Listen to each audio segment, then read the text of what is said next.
vyiza kuri mwese banywanyi bacu mukunda kandi mugakurikira amakuru n'ibiganiro dutambutsa kuri rosheri ya YouTube ya ICTV tubashikiriza amakuru abagezweho kandi avugwa muri politike ndetse no mu mutekano. Ibintu birakomeye cyane mu gihugu c'u Burundi hagati y'ibihangange. President Ndayishimiye amaze iminsi biri mu nama n'abagenerali ndetse n'abagumyabanga bo muri CNDD FDD. Ivyo bicocoro bikaba vyaragize inama ikomeye cyane kukurabira hamwe ikibazo c'umutekano.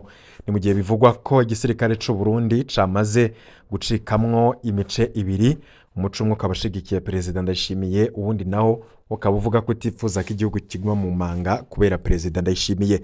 Ni mu gihe umukuru w'ibiro vy'igisirikare General Prime Niyongabo ari ku gitutu gikomeye cyane, aho bivugwa ko ashobora no gufatwa agapfungwa. Twarababwiye ko aho Bunyoni apfungiwe Igitega hari akandi gasho gashasha ka VIP kagize imisi kahubakwa. Benshi bavuze ko hashobora kujayo umwe mu bihangange mu butegetsi. Muri kano kanya turiko turavugana ibintu bikaba bitoroshe hagati ya President Ndayishimiye ndetse n'umukuru w'ibiro vy'igisirikare General Prime Niyongabo. Ni mu gihe bariko baratana ko imirarwe, umwe avuga ati niwe watumye dutsinda intambara yo muri Kongo, ubundi nawe ati niwe wari amafaranga y'abasoda bategerezwa guhembwa kugira bashobore kugwana intambara neza, none uriko uravuga ko abasirikare batsinzwe. Turaza kubigaruka ko muri ano makuru mu buryo bw'idonido, tuze no kubabwira kuntu umutekano wifashe ku mbibe z'u Burundi.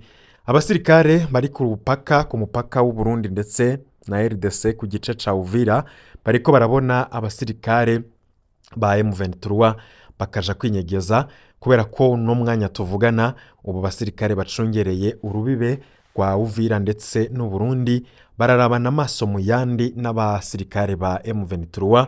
Ibintu rero biriko birabamaramaza cyane, bakibaza ukuntu batsinzwe, bakibaza ukuntu bafise umubanyi batifuza kandi bagwanye nawe akabatsinda, bikaba ikibazo gikomeye cyane. Abasirikare b'u Burundi bari mu bimaramare, President Ndayishimiye ari mu bimaramare, General Prime Niyongabo ari mu bwoba, ariko bamwe baravuga ko umwe ashobora kwitanga uyundi. Haravugwa ivya kudeta mu Burundi nyuma yaho bibonekeye ko kubera ugucanamwo k'ibihangange mu butegetsi umwe wese ariko araca ku biti no ku mabuye kugira yikize uwundi. Twababwiye itanga ry'imihoho rya Reveriyano Ndikuriyo, tubabwira imvozo bazinyegeje inyuma kurwanira ikibanza c'umukuru w'igihugu ndetse no kugomba gusubiza ibintu mu buryo kubera ko babona ko igihugu President Ndayishimiye yamaze kugita mu manga. Ibintu rero birakomeza komera nabi cyane. Hari amakuru twamenye ko hari abakoroneri babiri ndetse n'abandi bafise ipete rya kapiteni, abo rero bakaba barimwo na bariyetona bashika kuri 7. Abo bamaze gufatwa, barikeka ko boba bariko baragira uruhara mu gutegura kudeta. Bivugwa ko President Ndayishimiye yamaze kumenya ko hari abantu bagomba kumutembagaza. Twarababwiye kandi inkuru y'ivyabaye ku kibuga c'indege ca Bujumbura, tukababwira ko ikibuga c'indege ca Bujumbura citiriwe Melchior Ndadaye cugawe umwanya mutoya. Ico kibuga nuno mwanya tuvugana hakaba hari ubwoba budasanzwe. Twababwiye indege y'Ububirigi bivugwa ko yoba yarizanye n'ibikoresho vyo gufasha President Ndayishimiye kugira abandanye agwane muri Kongo. Iyo ndege rero ngo ikaba yarananiwe no kugwa ku kibuga c'indege ca Bujumbura citiriwe Melchior Ndadaye, igaca yerekeza mu gihugu c'u Buganda. Iyo ndege nayo ivyabaye ndetse muri ico gihe bivugwa ko hari n'amaradari agenzura ikibuga c'indege ca Bujumbura.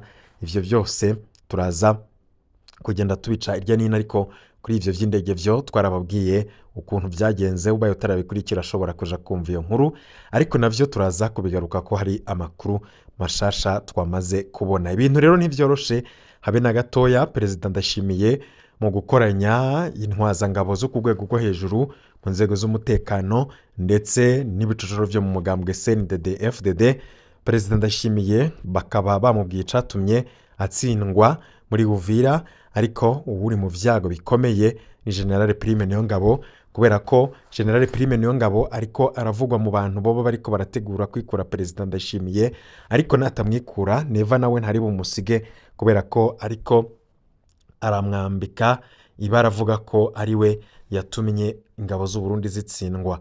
Ndakwibutse ko twababwiye ko hoba hari bamwe mu basirikare bari mu butegetsi bwa President Ndayishimiye ndetse n'ibindi bihangange vyo mu mugambwe CNDD FDD vyoba vyaragize uruhara mu gutuma iriya ntambara yo muri Kongo bayitsindwa.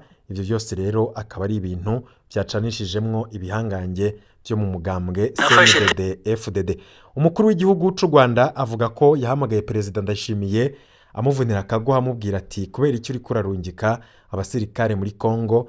Perezida Ndayishimiye ararahira arengwa ko atabasirikare afise muri Kongo. Umukuru w'u Rwanda aratanga intahe y'ukuntu Perezida Ndayishimiye yamubajije iby'abasirikare, ariko Perezida Ndayishimiye nawe akamubwira ko atabasirikare, ariko no munsi akaba ariko arabona ayimbwa yaboneye kwivoma. Telefona Perezida w'u Burundi Ndayishimiye,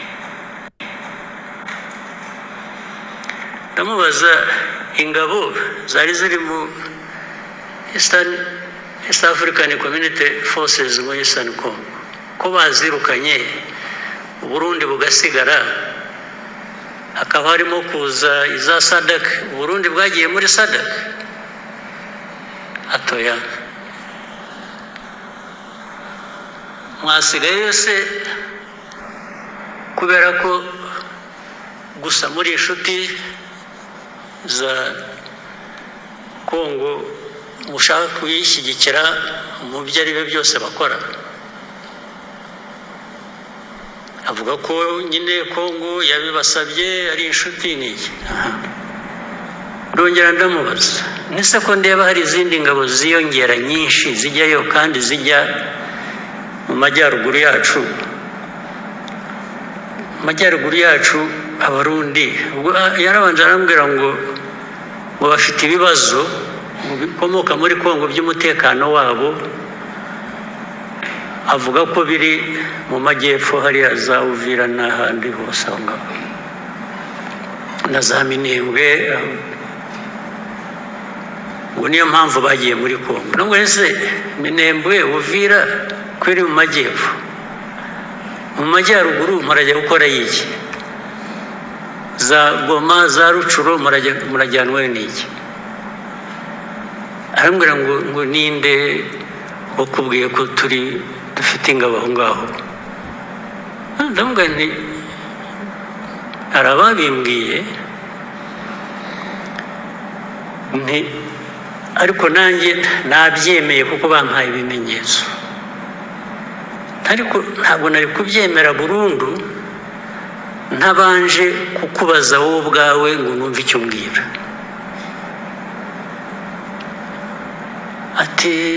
Atoya barakubeshye, tubakubwiye yarakubeshye ati nta ngabo zacu ziri aho ngaho uvuga mu majyaruguru yanyu. Ndamubwira nti ni byiza rwose, ubwo wowe umuyobozi w'igihugu cyawe ubimyibwiriye ubwo ndabyemeye ko mutariyo. Ntabwo hashize kabiri, ndetse benshi bafatirwayo mu mirwano. Hanyuma hakurikiraho inama z'abayobozi bacu mu Rwanda, mu Burundi kuganira icyo kibazo.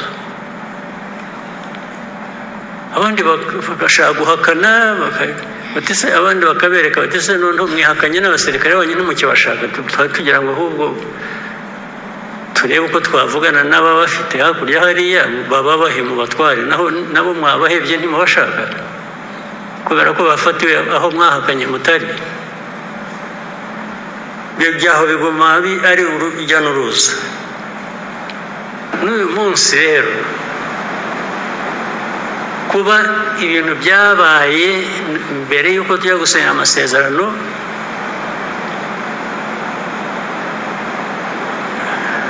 na nyuma yaho bigakomeza bikavamo ibyabaye muri Uvira, n'ibihumbi by'Abarundi bari bari muri Uvira, bari muri ibyo bice bya za Minembwe, bagiye za Karemi, bagiye za Kindu, bagiye Warikare, bagiye za Kisangani, bafite ibihumbi birenga 20 by'abasirikare. Ukibaza ariko Abarundi bangana batya, izi ngabo z'Abarundi zingana zitya zagiye muri Kongo, hari chaos iriho, bariho barashaka kwica abantu muri za Minembwe nako barabishe birirwa bababombinga na za tirare na drones n'ibintu byose. Aba bantu ku isi birirwa bavuga babaye, erega abantu baratakambye habura batabara.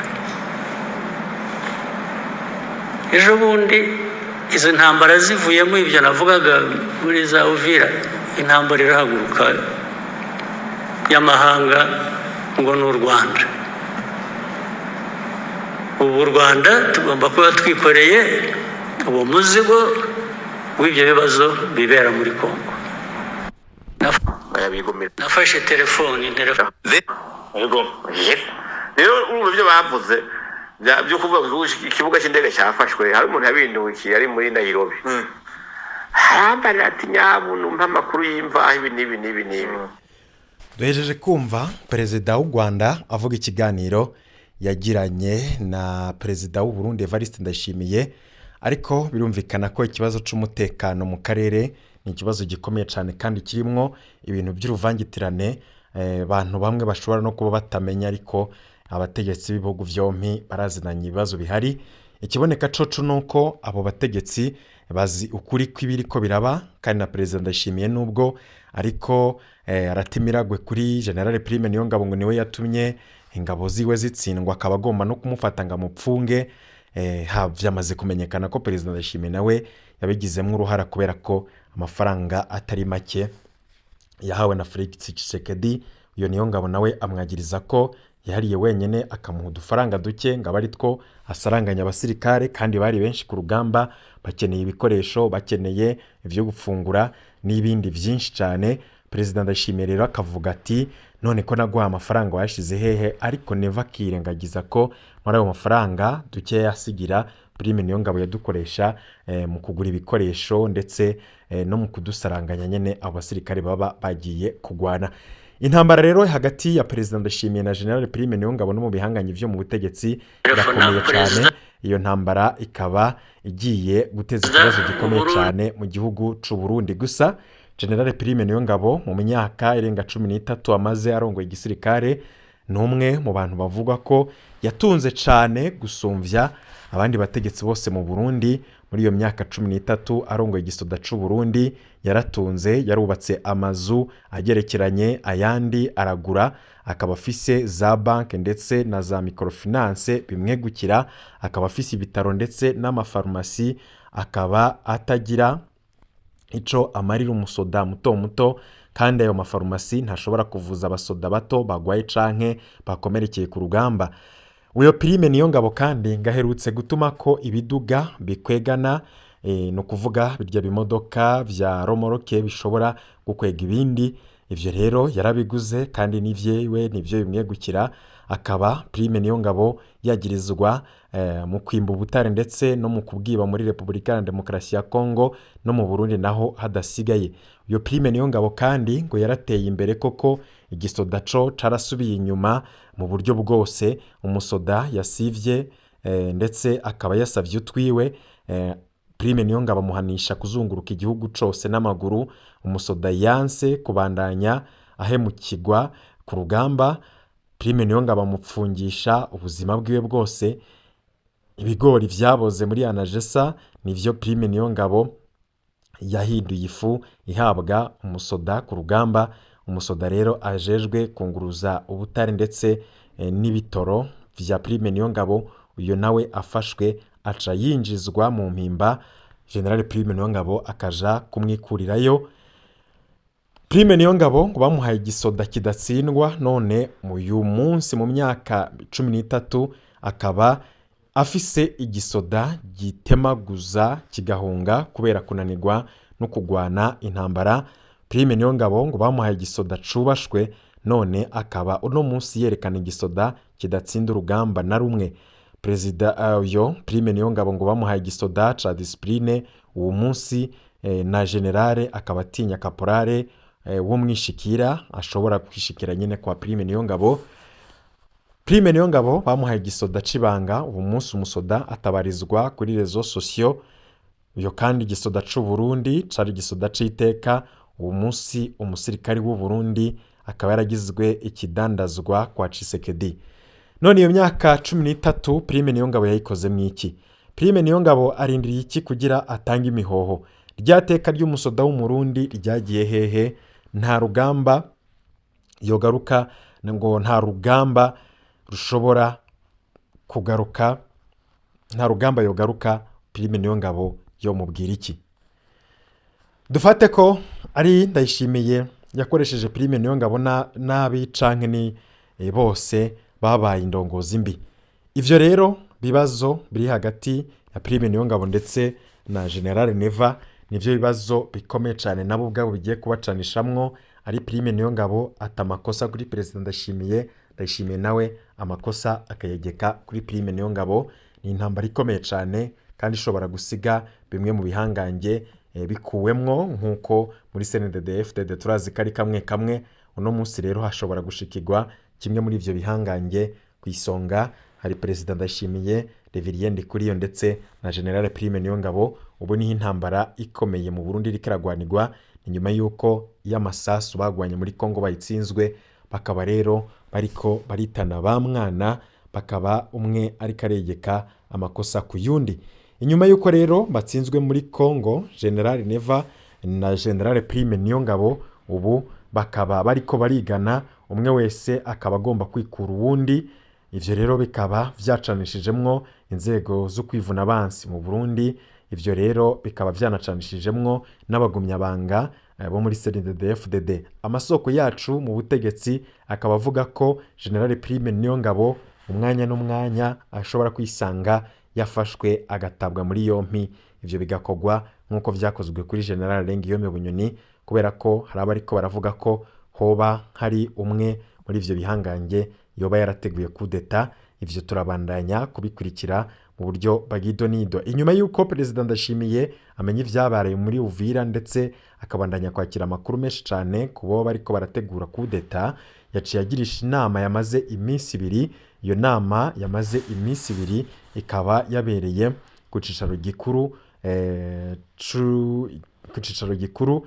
Amakuru rero akaba avuga ko bamwe mu ntwazangabo boba barahaye amakuru General Neva ko mu gisirikare kitashoboye kugwana ndetse no gukora ibitero kuri Uvira, kuko murazi ko Uvira yafashwe yatangwano nyinshi zibaye, ahubwo abasirikare bagashima gutabakomoka, abandi bakaba barafashwe. Bamwe rero mu basiguriye President Ndayishimiye vyabaye muri Uvira bavuga ko igisirikare kitashobora kugwana kugira kigarurire Uvira. Impamvu ngo nuko abo basirikare bari bafise ishavu rikomeye cyane ndetse no kuba batararonswa agashahara kabo. Bamwe bakaba bataranapfungura neza, bakavuga bati ntaco turiko turapfira, batwijeje ko bazoduha amafaranga ku madolari Tshisekedi yahaye perezida wacu w'u Burundi Evariste Ndayishimiye, none uwo munsi nta kintu baduha, ntaco tugwanira. Rero President Ndayishimiye akavuga ko amakosa ya Prime Niyongabo, Prime Niyongabo nawe akavuga ko amakosa ya President Ndayishimiye, kuko ngo Ndayishimiye baramuhaye amafaranga atari make, akagenera Prime Niyongabo udufaranga duke cyane, akitega ko ari buze kutugabanganya abasirikare, akagura ibikoresho vy'intambara. Nivyo byose rero Prime Niyongabo nawe akavuga ntivyari gukunda kuko baraguhaye amafaranga menshi umamwo dukeya, none utanguye kumpinduka uvuga uti ni wewe wari amafaranga y'abasirikare kandi ari wewe wayari ahubwo ukampa make, kubera abasirikare rero ari benshi kandi bari ko baroherezwa muri Kongo ku bwinshi, amafaranga ntiyashoboye kubakwira bose. Ibintu rero birabandanya kumera nabi cyane. Nyuma y'iyo nama yamaze iminsi 2 kaba ku biro vy'igisirikare, aba ofisiye bakaba bamenyesheje President Ndayishimiye ko igisirikare kitashoboye gutangura ibitero vyo gusubira gufata Uvira. Ni mu gihe muri kino gihe hari amakuru ari kuvugwa ku marezo sosiyo ko ingabo z'u Burundi ziriko zirisuganya ngo zisubire kuja kurasa kuri Uvira, zishobore gusubiza inyuma ya M23. Ariko ivyo ni nk'indoto, kuko ubu turiko turavugana M23 yamaze kwa advancinga, ikaba igira ifate n'ibindi bica, ahubwo kubera ko nk'ubu turiko turavugana hariko harumvikana amasasu. Ayo masasu ariko arumvikana ngo ni M23 ishobora kuba iriko iraja imbere kugira yigarurire n'ibindi bice. Ivyo rero bikaba biriko biraba nko muri amasasu ari kumvikana cyane muri Karemi. Aha rero ni muri province ya Tanganyika, amasasu ni menshi cyane, naho umwanya n'umwanya ubu turi ko turavugana ibintu byifashe neza habe na gatoya.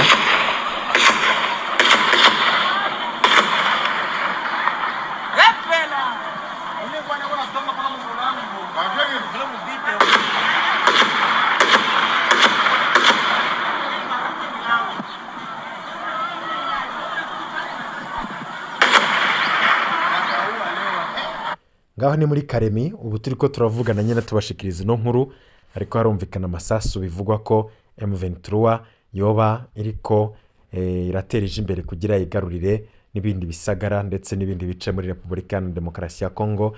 Ivyo turabandanya kubikurikira.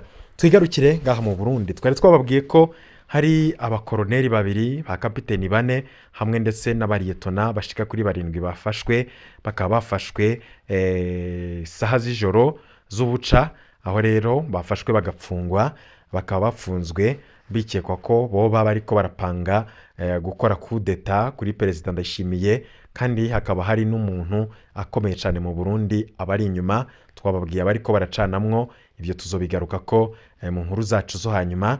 Muri iyi minsi rero hakaba hari ubwoba bwinshi ko umwanya n'umwanya hashobora kwaduka indi kudeta mu Burundi. Ivyo rero bikaba bishiko biraba mu gihe mu gisirikare hacitsemwo imirwi icuka kibi ndetse no kurabana y'ingwe mu bigo vya gisirikare. Mu makambi yose abasirikare bariko bararabana ayingwe, nta numwe acize yubundi. Igisirikare rero gisa n'icyacitsemwo imice ibiri kubera ko abarundi baratsinzwe muri Uvira bagatsindwa na FC M23.